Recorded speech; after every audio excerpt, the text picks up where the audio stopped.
네, 다음은 부동산 인도 소송을 공부하도록 하겠습니다. 자, 부동산 인도 소송에 관한 이제 청구 취지를 먼저 보시면요. 청구 취지 기재례를 이제 몇 개를 적어 놨습니다. 1번입니다. 피고는 원고에게 서울 강남구 삼성동 745-18대 500제곱미터를 인도하라. 토지에 대한 이제 인도를 구할 때는 그렇게 표시해 줍니다. 네, 그래서 거기 보면은 지번, 그 다음에 지목, 이제 대지죠, 대지. 그런 경우는 이제 대 그렇게 표시를 하고요. 그 다음에 면적, 이런 방법으로 토지는 이제 특정을 해줍니다. 그 다음에 이제 그러니까 이게 도로명 주소로 이제 바뀌었지만 토지에 대한 특정은요, 그대로 이제 옛날 지번 방식으로 기재해주면 된다 이렇게 생각하시면 되고요. 그 다음에 이제 인도하라라고 이제 이렇게 표시를 하는데요. 이거는 이제 점유를 이전하라라는 의미입니다. 그래서 뭐 부동산이든 뭐 동산이든 건물이든 뭐 이렇게 인도하라, 점유의 이전을 구할 때는 인도하라 이렇게 구하면 되겠습니다. 옛날에 이제 명도하라, 이제 명도 이게 이제 많이 사용이 됐고 지금도 이제 실무에서 명도 소송 이런 얘기를 많이 하는데 이게 여러분이 기재를 할 때는 이제는 인도하라 이렇게 하면 되겠어요. 인도하라. 그러니까 명도하라는 거는 뭐 살림살이 같은 걸 이렇게 다 빼고 그 다음에 넘기라 이런 건데 지금은 이제 명도하라 이렇게 표현하지는 않고 그냥 인도하라라는 표현으로 이제 통일되었다. 그렇게 생각하시면 되겠습니다. 그 다음에 2번을 보면은요, 건물에 대한 이제 인도를 구할 때인데요. 피고는 원고에게 서울 서초구 서초동 1500-2, 그러니까 지번 방식으로 이렇게 주소를 써주죠. 그 다음에 가로를 치고, 명달로 22길 24, 이렇게 도로명 주소를 가로 안에 병기를 해줍니다.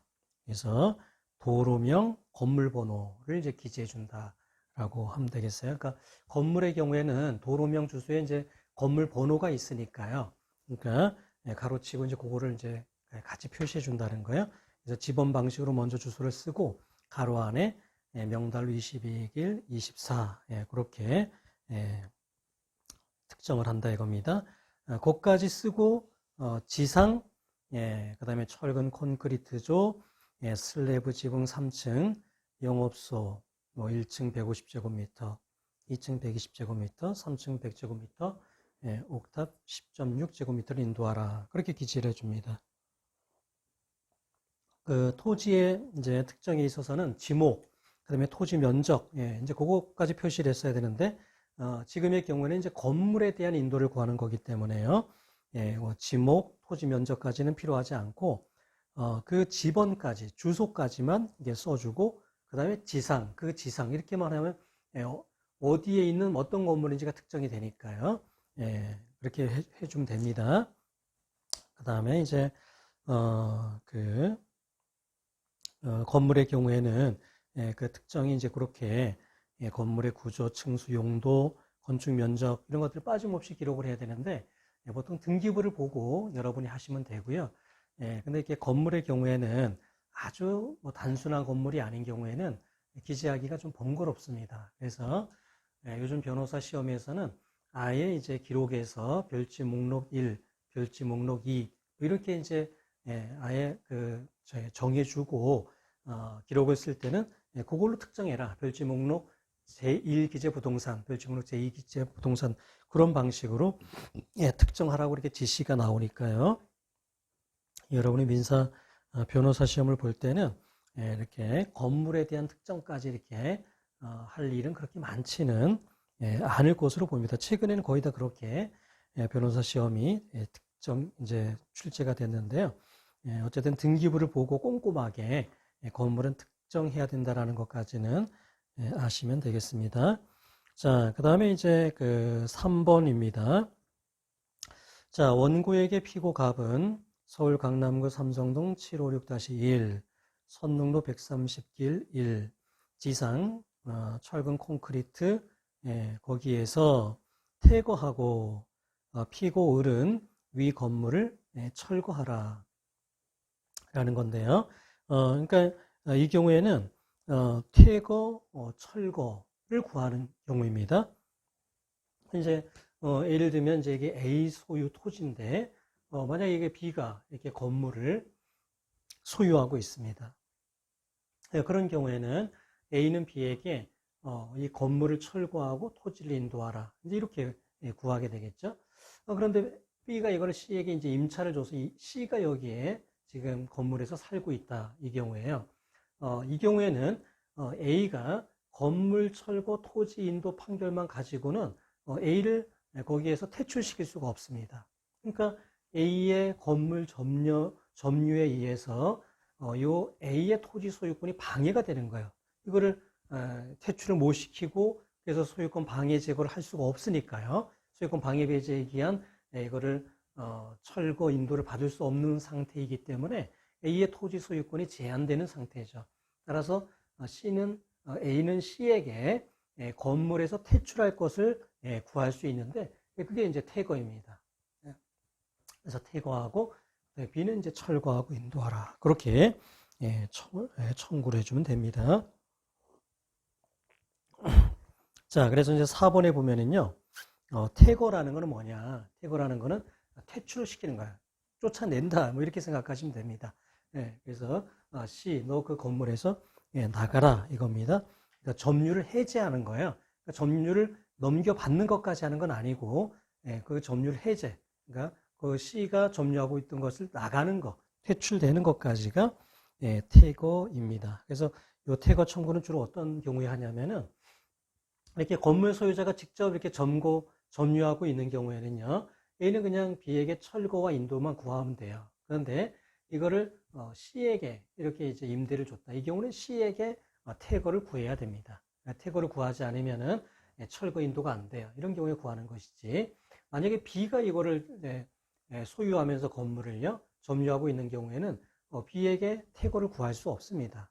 이거는 그냥 B가 자기 건물에서 지금 자기가 점유하고 있는데 그 B에게 퇴거를 명할 근거는 없는 것이죠. 그래서 이 경우는 그냥 철거 인도만 구하고 집행 권한을 받으면 집행이 됩니다. 그래서 그 각주 4번 맨 밑에 보면은 건물의 소유자가 그 건물을 점유하고 있는 경우 그 사람에게 건물에서 퇴거할 것을 청구할 수는 없고요. 제3자에게 임대를 줬을 때 임차인에게 퇴거를 구하는 게 보통이다라는 겁니다. 자, 그 다음에 이제 C에게는 퇴거를 구하고 B에게는 이제 이렇게 철거를 구하는데요. 이렇게 어떤 토지를 이제 인도하라. 요것만 가지고는요, 이 건물을 철거할 수가 없어요. 그러니까 이 토지 인도를 구할 때 토지 인도는요, 현상 그대로의 점유 이전을 의미합니다. 있는 상태 그대로 이전하는 것을 의미하기 때문에 어떤 현상의 변경이 필요한 거 있잖아요. 지상 건물을 철거해야 된다든가, 그 다음에 지상 분묘의 구리, 이제 묘를 이제 파야 된다든가, 그 다음에 지상 수목의 수거, 이게 그 나무를 제거해야 된다든가, 그런 경우에는 그 별도의 집행 권한이 있어야 됩니다. 철거, 구리, 수거, 이거에 대한 집행 권한을 이제 필요하다는 거예요.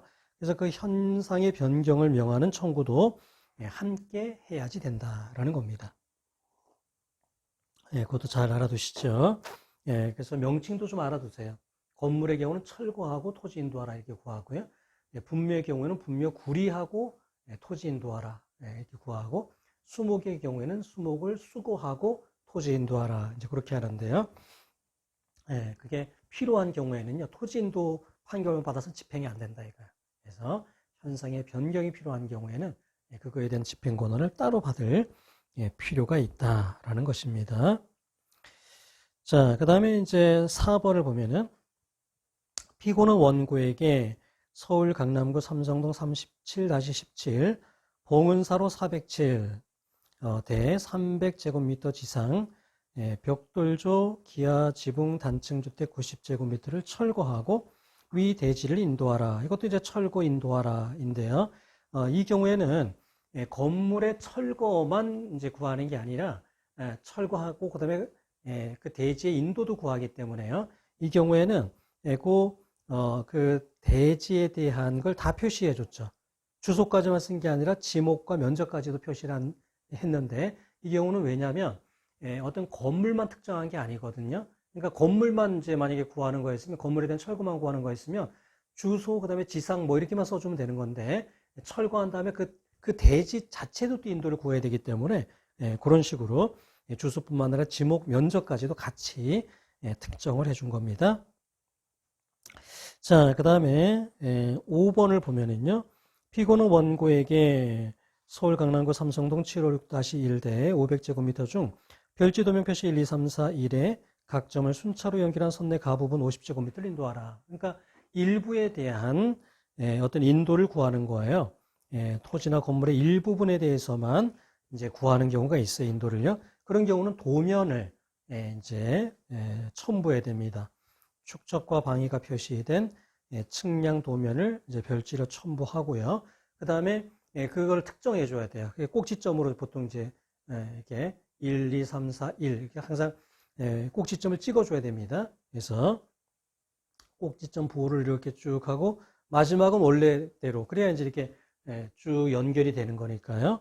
그래서 꼭지점을 찍어 준다 그래요. 그래서 꼭지점을 처음 1부터 시작했으면 1로 맞춰야 돼요. 그렇게 하고 그 다음에 그 면적을 이제 기재를 합니다. 그 일부 토지든 건물이든 그 면적이 얼마인지를 해서 그 부분을 인도하라. 그래서 5번 같은 거는 기재례를 좀 암기를 해 주시는 게 좋습니다.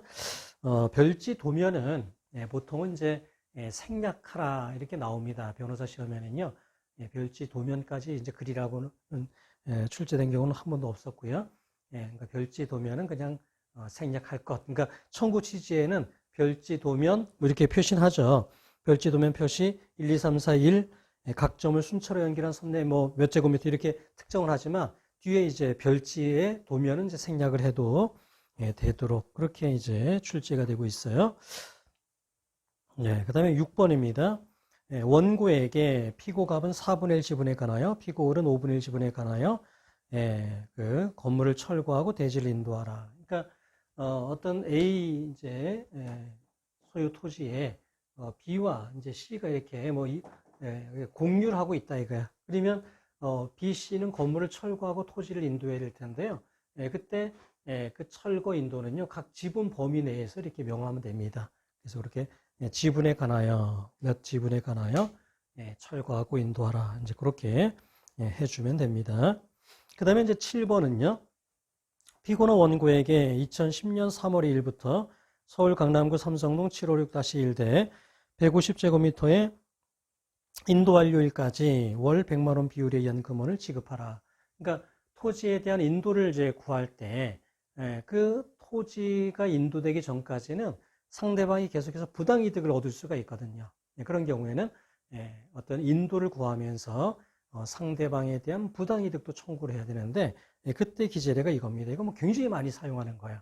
그러니까 이 기재례는 꼭 암기를 해야 됩니다. 그래서 그 목적물을 이제 언제부터 언제까지 그걸 특정을 해줘야 돼요. 그래서 부당이득을 하고 있는 그때부터 보통 이제 인도 완료일까지 이렇게 이제 표시를 해준대요. 종기는요. 인도 완료일까지 월 100만 원 비율에 의한 금원을 그렇게 표시합니다. 월 100만 원 비율에 의한 금원을 지급하라. 그렇게 부당이득은 청구해 준다. 그래서 이렇게 인도 소송에서는요 항상 부당이득이 문제가 됩니다. 그래서 뭐 변호사 시험에도 아주 단골로 나오는 거예요 이게. 그러니까 이 기재례는 잘 기억을 해두시고요. 부당이득은 빠지지 않도록 청구를 해주면 됩니다. 자, 그 다음에 이제 인도 철거 퇴거에 관한 법 조문을 좀 보면은요. 자, 점유의 회수는요. 점유가 이제 침탈을 당해서 다른 사람이 점유하고 있습니다. 그런 경우에는 그거에 대한 반환과 손해배상을 청구할 수 있습니다. 자, 그리고 그 침탈한 사람에게는 이제 당연히 청구할 수 있는데요. 그 특정 승계인의 경우에는 행사하지 못합니다. 근데 악의인 경우는 행사할 수가 있어요. 그리고 그 침탈을 당한 때로부터 1년 내에 행사해야 된다라고 규정이 되어 있습니다.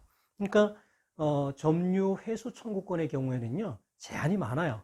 그러니까 소유권에 기한 어떤 소유권의 기회가 좀 어떤 반환을 청구하는 그거에 비해서는요, 아주 제한이 많습니다. 그러니까 소유권의 경우는 내가 소유권자인데 다른 사람이 점유하고 있다 이거야. 그럼 반환 청구할 수 있잖아요. 권원에 기한 점유가 아니라면 내가 반환 청구할 수 있잖아요. 그리고 그게 이제 누구든 그거를 처음 가져간 사람이든 누구든 소유자는 반환 청구를 할 수 있어요. 그리고 이제 제한도 없습니다. 언제까지 해야 된다는 소유권에 기한 거니까요. 소유권이 영구적인 거잖아요. 그러니까 그런데 점유의 회수 청구권의 경우에는 그 사람이 점유하고 있는 게 침탈한 경우에만 되고 침탈한 사람의 특정 특별 승계에 대해서는 또 안 되고 그다음에 기간도 침탈을 당한 때부터 1년 내에 해야 되고 그런 제한이 있다라는 거죠. 자, 그다음에 점유에 보유해가지고 방해를 받았다. 점유에 그런 경우 방해의 제거와 손해배상을 청구할 수 있는데 이때도 기간적인 제한이 있습니다. 그러니까 방해가 종료된 때부터 1년 내에 해야 되고요. 또 공사로 인한 경우에는 공사 착공 후 1년이 경과했다든가 공사가 완성된 때는 더 이상 제거를 청구할 수 없는 점유의 어떤 성질상 어떤 제한적인 권리의 성질상 이런 어떤 점유보호 청구권에는 일정한 제한이 있다는 거예요. 소유권의 경우에는요, 213조에 보면은 이제 그런 제한이 없죠. 그래서 점유한 자에게는 그 반환을 청구할 수 있다. 다만 이제 정당한 그 권원에 의한 점유의 경우는 반환을 청구할 수 없겠고요. 그다음에 방해 제거를 또 청구할 수 있고, 214조의 방해 제거 청구권은요, 실무상 우리가 굉장히 많이 이제 활용하는 겁니다. 사실은요, 우리가 뭐 말소 등기를 청구한다든가, 그 다음에 뭐 인도를 이제 구한다든가 그런 것들이 그 다음에 뭐 어떤 철거를 구한다든가 뭐 이런 것들이 다 이런 그 방해 제거 청구권으로서 행사하고 있다는 거예요. 그러니까 그 권리의 성격이 소유권에 기한 방해 제거 청구권이다라는 거는 항상 명심해야지 됩니다. 자, 1번 판례입니다. 자, 1번 판례는 뭐냐면은 이게 이제 그 서울 강남구에 가면은 이제 구룡마을이라고 있는데요. 거기에는 이제 약간 판자촌 뭐 이런 이제 그런 게 이제 쭉 이렇게 있습니다. 요즘도 서울에 저런 마을이 있나 싶을 정도로 이제 그런 그 열악한 그런 이제 마을이 형성이 되어 있어요. 그러니까 예전에 이제 어디에 있던 사람들 그 다 쫓아내서 거기에 이제 구룡마을에 정착해서 이제 살게 이제 한 건데 이제 그 구룡마을도 이제는 이제 개발이 된다. 그러니까 구룡마을 내에 이제 공가 비어 있는 집들을 이제 그 사람들이 이제 입주권을 이제 입주권 보상을 목적으로 이제 막 들어간다 이거야. 그러니까 토지 보상에 있어서 어떤 게 있냐면은 이게 공익 사업에 의해서 내가 주거가 이제 어떤 주택이 수용이 된다든가 그런 경우에는 어떤 주거 대책을 요구할 수 있습니다. 그래서 뭐 땅으로 아파트로 이렇게 하는 그런 게 있는데요. 그런 거를 이제 노리고 이게 공가에 이제 입주를 이제 시도를 하니까 서울시에서 이제 이거를 못 들어가게 그 무허가 건물 이제 그 공가 출입문에 강목이나 철망을 이제 설치해 가지고 공가 폐쇄 조치를 이제 한 겁니다. 공가 폐쇄 조치를요. 그랬더니 이제 그 이제 그 공가 그 건물에 뭐 자기가 이제 그 양수인이다. 미등기 건물의 양수인이다. 이렇게 주장하는 사람들이 서울시를 상대로 이제 방해 제거를 이제 구한 거예요. 그래서 이제 거기에 어떤 철망을 이렇게 설치해 놨으니까 그거를 이제 제거하라라고 이제 청구를 했는데요. 그게 이제 여러 가지에 기해서 이제 논리를 이제 구성했겠죠. 그래서 소유권에 기한 방해 제거 청구권으로서 그거 철망 제거하라라고 이제 청구를 했는데 소유권자들은 아니잖아요. 미등기 건물의 양수인은 소유자는 아닙니다. 그러니까 어떤 건물이 있어요. 이게 건물의 소유자는 누굽니까? 미등기 건물의 소유자는 누구인가요? 원시 취득자죠. 자기의 비용과 노력으로 건물을 지은 그 원시 취득자의 소유입니다. 미등기 건물은요. 이거를 B에게 양도를 했다라고 해서 소유권이 B에게 있지 않죠?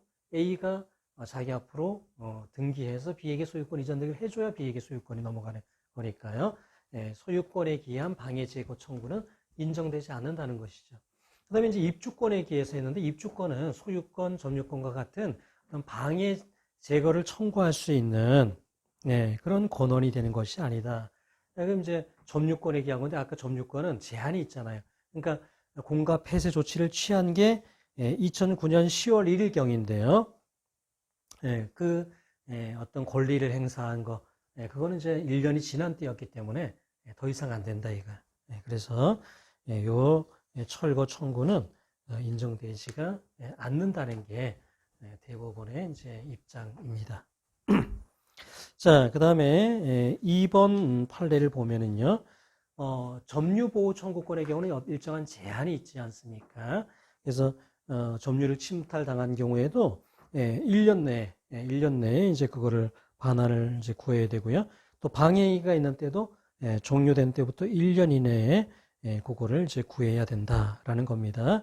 그리고 1년 이내에 이제 그 권리 행사를 할 때도 이거는 반드시 소송의 방법을 하라는 게 우리 판례입니다. 이거는 법문에는 명확하게 돼 있지 않아요. 그러니까 채권자 취소권, 상속회복 청구권의 경우에는 이제 재판에 의해서 해야 된다는 게 법문상 명확해요. 그런데 이런 점유 보호 청구권의 경우에는 그렇게 되어 있지는 않은데 어떤 점유제도의 이상이라든가 또 단기 제적 기간을 두는 이유 이런 것들을 고려할 때 그냥 말로만 이제 권리 행사해서는 안 되고 실제 점유권에 기한 어떤 반환 청구 소송을 제기해야 된다든가 방해 제거를 구하는 소송을 제기해야지만 된다라는 거예요. 그래서 출소 기간으로 봐야 된다는 게 우리 대법원의 입장입니다.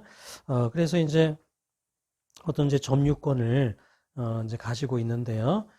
어떤 이 경우에 이제 어떤 점유를 침탈을 했어요. 그리고 그 점유를 침탈을 하고 점유를 방해한 게 1997년 3월 19일경 종료되었습니다. 5페이지에 있는 거예요. 자, 그러면 그때부터 1년 이내에 소송의 방법으로 점유의 반환이든 방해의 제거든 구했어야 된다 이거야. 그런데 그게 도과된 이후에 어떤 소를 제기했기 때문에 다 부적법하다 이거야. 부적법 각하입니다 이거는요. 권리 보호 기간, 제적 기간을 도과했다? 다 부적법 각하 사유입니다. 방해 예방 청구는 그러면 가능하겠는가 이거야. 근데 방해 예방 청구라는 거는 어떤 점유 회복을 할 수 있는 거, 내가 점유 회복을 해 올 수 있는데 지금 어떤 방해를 이제 예상해서 예방을 청구하는 거니까 어떤 더 이상 점유를 회복할 수 없는 것으로 확정이 된 이상 방해 예방도 안 된다 이거.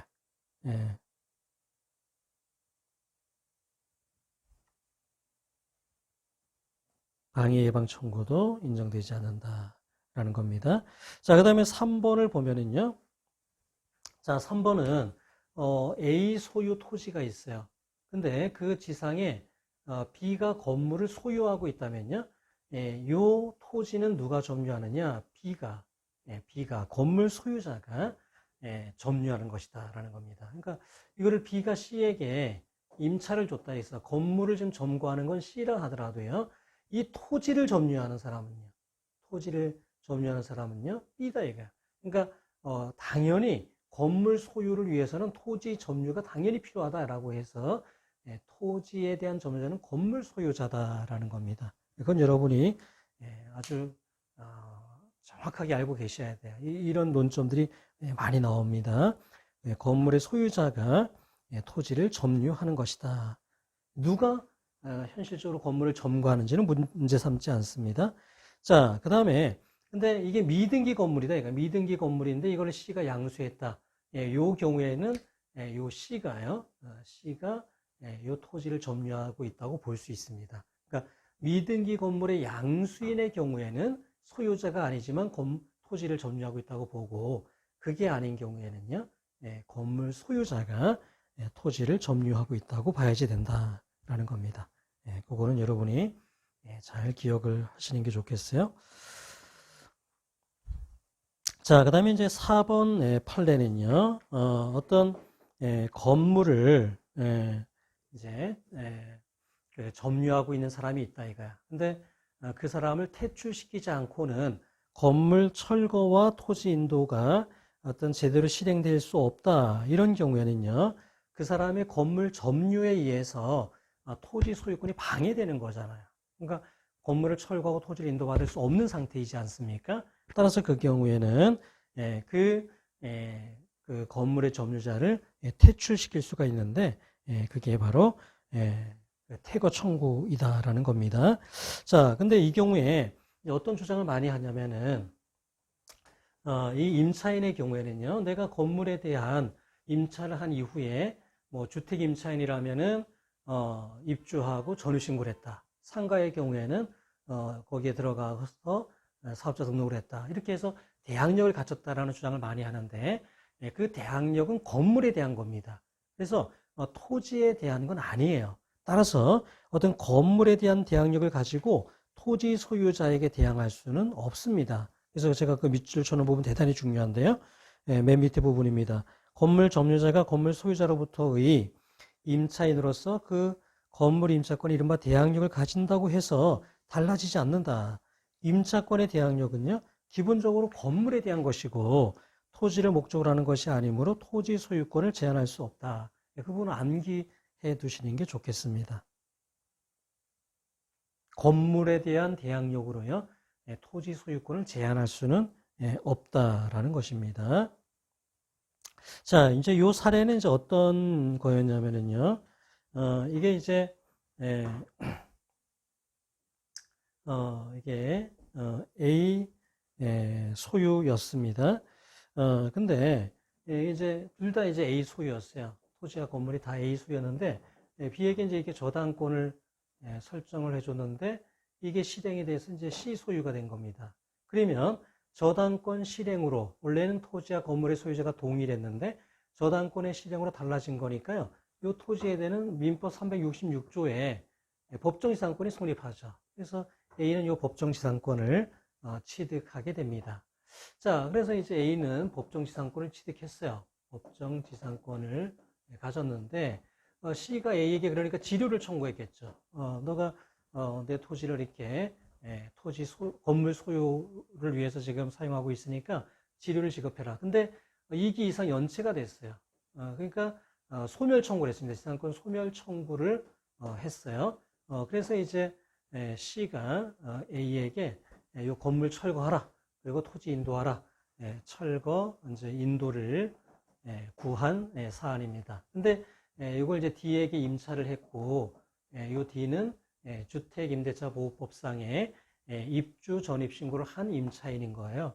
이 경우에 C가 요 A에게 철거 인도를 구하고, 이 경우에 이제 D가 점유하고 있으니까 D에게는 이제 퇴거를 이제 구한 거죠. 이렇게 퇴거를 구할 때 D는 건물에 대한 대항력을 가지고 토지 소유자에게 대항할 수는 없다 이겁니다. 그래서 D는 퇴거하고, 그 다음에 요 C는요 A에게 철거와 인도를 구할 수가 있다. 라는 그러한 판례입니다. 자, 그 다음에 이제 판시 2번에 나와 있는 그 이제 논리는 이제 뭐냐면요, 이제 이런 거예요. 이게 A 소유 토지 위에 B가 이렇게 건물을 소유합니다. 이게 이제 여기 지상권을 이렇게 이제 설정해서 소유 건물을 이렇게 소유해요. 건물을 소유합니다. 근데 이거 B가 C에게 이거를 이제 임차를 이제 이렇게 전세를 줬다 이게. 전세를 줬다 이거. 그러니까 요 B는요 전세권 설정자죠.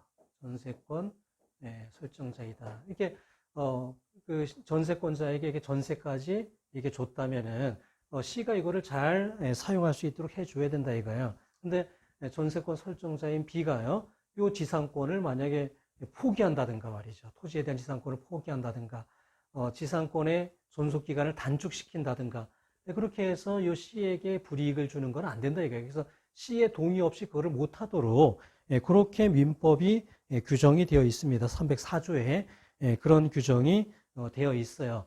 그런데 만약에 지상권자인 B가요 어떤 치료를 지급하지 않아서 A가 요 지상권 소멸을 청구하는 것, 그래서 B에게 철거와 인도를 구하는 것, 그거는 304조에 정해진 그런 사유가 아니다 이거예요. 그러니까 임의로 지상권 설정자인 B가 지상권을 포기하거나 기간을 단축하거나 그런 것들을 막는 것이지, 요 토지 소유자가 지료를 지급하지 않은 이유로 지상권 소멸을 청구하는 것, 그것까지 금지하는 규정은 아니다라는 겁니다. 그래서 요 사안에서도 문제가 된 거는 요 C가 요 D에게 퇴거를 이제 구하자, 퇴거를 구하자. 자, 저 경우에도 요 B가 이거를 뭐 마음대로 이제 뭐 이렇게 소멸시킬 수 없다라는 거잖아요. 그래서 뭐 요 A가 이거를 내 동의도 없이 소멸시키는 거니까 안 된다라고 D가 항변했겠죠. 그런데 여기서도 봤지만은 이게 이제 지상권을 포기하거나 기간 단축한 게 아니라 이걸 지료를 못 내 가지고 A가 지상권 소멸을 청구하는 걸 그걸 막을 수는 없다 그랬잖아요. 마찬가지로 이 경우에 A가 지료를 지급하지 않아 가지고 C가 지상권 소멸을 청구한 거 그거를 막을 수는 없고, 따라서 요 D에게 퇴거를 구할 때 D가 그런 걸 가지고 항변할 수는 없다라는 게 그 판례입니다. 그 판례는 아마 잘 여러분이 기억을 해 두시면 좋겠어요. 아주 기록에서는 중요한 쟁점이 될 수 있는 사안입니다. 자, 그 다음에 이제 5번 판례는요, 퇴거를 그냥 무조건 막 구하면 안 돼요. 퇴거는 건물 소유자가 지금 건물을 점유하고 있을 때 그냥 철거 인도만 구하면 됩니다. 그리고 그 건물 소유자는 자기 소유 건물을 지금 점유하고 있는 거기 때문에 거기서 퇴출시킬 수도 없어요. 그냥 철거 인도만 받으면 철거하고 인도받는 문제가 없습니다. 그런데 제3자가 하고 있을 때, 제3자가 건물을 점유하고 있을 때 퇴거를 구한다라는 겁니다. 그래서 5번의 그 맨 밑에 줄에 보면은 자기 소유 건물을 점유하고 있는 자에게 그 건물에서 퇴거할 것을 청구할 수는 없다. 그렇게 되어 있습니다. 자, 오늘 강의는 여기까지 하고 다음 주에는 부당이득부터 또 살펴보도록 하겠습니다. 수고하셨습니다.